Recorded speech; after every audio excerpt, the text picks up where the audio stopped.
If you, my friend, are waiting for the narcissist in your life to change, I got bad news for you. You've got a very, very, very long wait because narcissists don't change. Here's why. Number one, they can't change. Now, this is my personal observation. I'm nearly 70 years old. I've seen a thing or two. I've been around a long time. I'm sharing with you some of those life lessons that I've experienced so that you can have some insight that I have gained over these many, many years, these many decades. And what I have experienced dealing with people with narcissism or narcissistic traits is they don't change because, quite frankly, they just can't. I mean, it's like they're what's that phrase people like to use, that idiom, stuck in the mud? Yeah, they're stuck in the mud. They just cannot, absolutely positively cannot change. And if you try to change them, what's going to happen is you're going to be really, really frustrated. Now, for a narcissist to change, there are some things that will have to happen. And for example, the narcissist is going to have to admit that he or she has flaws. Well, for a narcissist to admit he or she has flaws is something that narcissists don't do, because people who admit they have flaws aren't narcissists. It's like the very definition of a narcissist could include people who refuse to admit they have flaws. The only time I hear a narcissist admit they have flaws is when they give a blanket excuse for themselves. They say, yeah, I'm not perfect, but, and that's pretty much the end of it. They never say how they are imperfect. They never say what their specific flaws are. They just don't. Now, because of that, it's virtually impossible. This is a little bit controversial, but it's a little bit, not a little bit, I think it's totally impossible to forgive a narcissist based upon my understanding of what forgiveness is. Now, you can offer forgiveness, but for forgiveness to occur, the person you are offering forgiveness to has to accept what you are offering. Narcissists won't do that. So you can offer forgiveness to a narcissist, but that's not forgiveness. It doesn't become forgiveness, my opinion, until the narcissist reaches out and takes it like you're giving somebody a gift. You're offering it, but it doesn't become theirs until they reach out and take it. All right, number two is codependence. Let me explain codependence. This is a metaphor, an analogy that I've used in the past, but I want you to imagine a chicken farmer. Remember, we've talked about this? So the chicken farmer is the narcissist. And the chicken, sorry to say, the chicken is you. What is your job as a chicken? Your job as a chicken is to supply the farmer with eggs. Eggs. So you are the supply, and the farmer is the taker. That is codependence. Because you, the chicken, are depending on the farmer to give you housing. You live in the chicken coop. He feeds you food, or at least gives you a range where you can go out and eat if you're a free-range chicken. So you're codependent. He's dependent on you for eggs, and you are dependent on him for shelter and food and water. Codependence. Well, what happens to you when you quit supplying the farmer with eggs? Look, keep in mind, what a narcissist is all about is getting supply out of people like you. Supplying their ego, their thirst, their hunger for ego, their appetite for building their ego. What happens? You're no longer providing this guy with eggs. Well, what happens is he gets the final discard. That is to say, you wind up on the kitchen table. That is the final discard. He's still getting supply out of you. That is in the final discard of a narcissist. You know the narcissist cycle, when they're done with you, they can't get any more supply out of you, so they destroy you. It's what a farmer does to a chicken.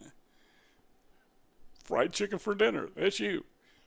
All right, now here's a problem, is you got all these other chickens in the chicken coop, right? And they notice that this one chicken is missing. So the farmer goes out to the other chickens. Okay, this is stretching your imagination here a little bit. But the farmer goes out to the other chickens and he explains to the chickens what happened to the missing chicken. And he explains that this is the smear campaign. And he explains to the other chickens how that chicken mistreated him, how the chicken would peck him and the chicken would cause him trouble. So finally, he did the moral and right thing and he killed the chicken. And the other chickens are like, oh, cool. Yeah, we're not going to do that. You know, we're going to be good chickens. As long as you give us a place to live and food to eat, water to drink, we're going to be really good chickens. But when those other chickens stop giving the farmer supply, guess what? They wind up on the same kitchen table or wherever the farmer eats his chicken. You know, they're going to wind up in the frying pan. That is how I explain codependence. How do you explain codependence? Let me know.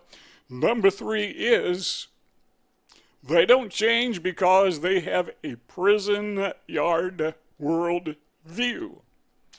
What do I mean by that? I mean, well, first of all, I've never been in prison. I just heard about it. I know how this goes, but they say that in a prison, on the prison yard, you either fight back or you are now and forever picked on. That's probably a nice way to say it, but you have 2 options: fight back or die. Pretty much. I mean, maybe not physically die, but that is the way the narcissist sees the world. He or she is in charge. He or she is in control. By the way, I'm facing west, and there's some sunlight coming in there. That's what that's all about. But he can't be wrong ever. He has to be the strong man in the prison yard. So he kind of has this worldview, not literally, but, metaphorically speaking, he has this worldview that the world is a prison yard and he's the tough guy in the yard. And that's the way he's got to be. And to give in, you can't give an inch, ever, never. That, my friends, I believe is another reason why narcissists will not change. They won't bend even a little bit. Number 4 is, we talk about this rather a lot on this channel, and that is they simply lack affective empathy, because affective empathy stems from the biological, neurological composition of our brains. You can't have empathy if your brain is not, to use another metaphor, hardwired for it. Obviously, you don't have metal wires in your brain. Well, some people do, but, unless you had an operation or whatever. But you don't. That's not what we're talking about. So the narcissist just can't do it. They can't have that affective empathy because they don't have the components in their brain. The limbic system is not designed for that. The amygdala are just not capable of producing that empathy. It's just not there. Some people have it, some people don't. Some people have more of it, some people have less of it. I can give you a real good example. You're not going to want to hear it, but I can give you a good example. What I could do is I could sing for you. I could sing for you a passage from an opera in soprano. You're not going to want to hear that. You know why? Because I just don't have it. Sorry about the light coming in the window there, but I just don't have the ability.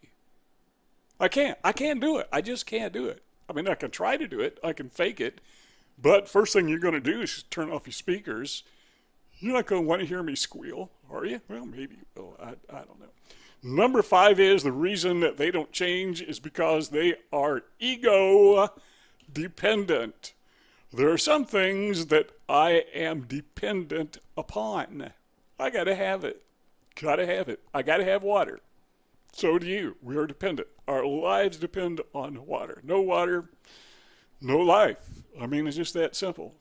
We need food. We need nutrition. No food, no life. We need air to breathe. We need sleep. There's some things that we just gotta have. And if you don't have them, then you just don't, you cease to exist. It's that simple. So saying that a narcissist has this dependency, as we're dependent on water, on food, on air, on sleep. The narcissist seems to have a dependency on ego inflation. I'm not going to use the analogy of the leaky tire where you get out the pump and you pump up the tire, supply air, because I have used that illustration so many times. I'm not even going to mention it, but it still applies here.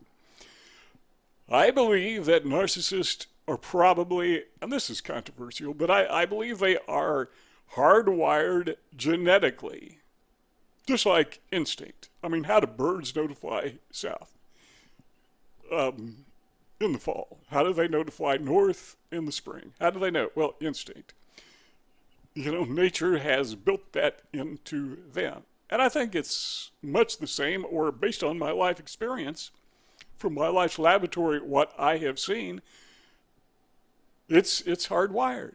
You say, well, maybe it's environment, and maybe it is. Or maybe the environment impacts what is hardwired. But I have seen siblings that grow up in near identical home environments. Same parents, same type of discipline, same supply of material things, education. One of them is a narcissist, and one of them is an empath. So it's kind of obvious that if environment had a great impact on them, they would, they had the same environment, so they should come out the same, but they don't. Same thing is true with identical twin studies. Do you see those two rectangles on your screen? If you like what you hear, you want to hear some more of it, well, let's just keep on talking. We'll keep the conversation going, but what you need to do is click on one of those two boxes to get that done. But if not, thanks for stopping by, and we'll see y'all next time.